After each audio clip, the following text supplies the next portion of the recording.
when I do my job, people hate me. In fact, the better I do my job, the more people hate me. And no, I'm not a meter maid, and I'm not an undertaker. I am a progressive lesbian talking head on Fox News. So y'all heard that right, just to make sure, right? I am a gay talking head on Fox News. I'm going to tell you how I do it and the most important thing I've learned. So I go on television. I debate people who literally want to obliterate everything I believe in some cases who don't want me and people like me to even exist. It's sort of like Thanksgiving with your conservative uncle on steroids with a live television audience of millions. It's totally almost just like that. And that's just on air. The hate mail I get is unbelievable. Last week alone, I got 238 pieces of nasty email and more hate tweets than I can even count. I was called an idiot, a traitor, a scourge, a cunt, and an ugly man, and that was just in one email. So, what have I realized being on the receiving end of all this ugliness? Well, my biggest takeaway is that for decades we've been focused on political correctness, but what matters more is emotional correctness. Let me give you a small example. I don't care if you call me a dyke. I really don't. I care about two things. One, I care that you spell it right.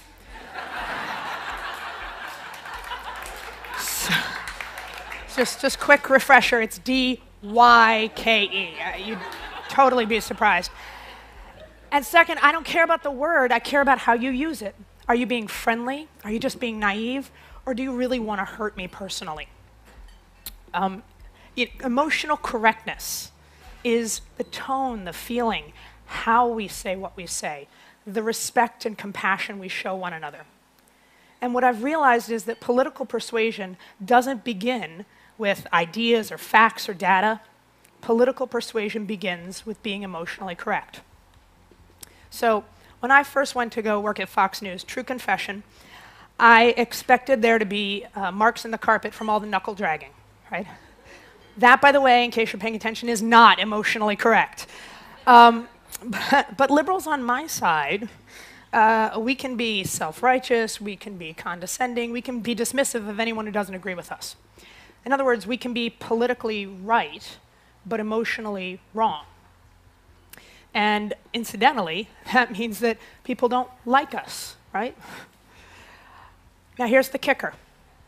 Conservatives are really nice. I mean, not all of them, and not the ones who send me hate mail, but you would be surprised. Sean Hannity is one of the sweetest guys I've ever met.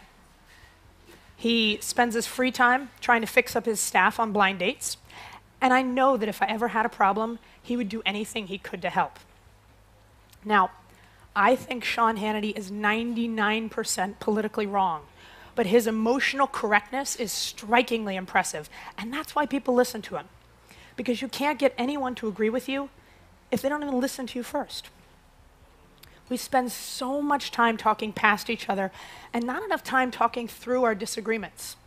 And if we can start to find compassion for one another, then we have a shot at building common ground.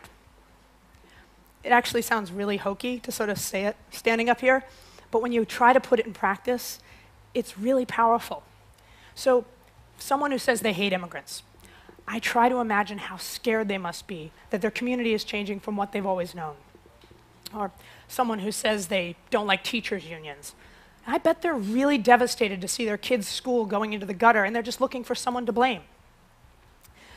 Our challenge is to find the compassion for others that we want them to have for us. That is emotional correctness. I'm not saying it's easy. An average of like 5.6 times per day, I have to stop myself from responding to all of my hate mail with a flurry of vile profanities.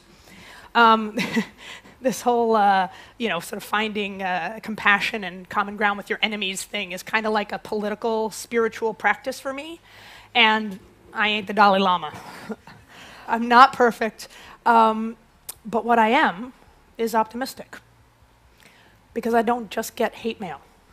I get a lot of really nice letters, lots of them.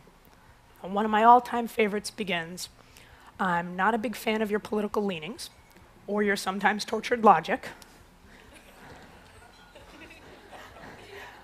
But I'm a big fan of you as a person. Now, this guy doesn't agree with me, yet. But he's listening. Not because of what I said, but because of how I said it. And somehow, even though we've never met, we've managed to form a connection. That's emotional correctness. And that's how we start the conversations that really lead to change. Thank you.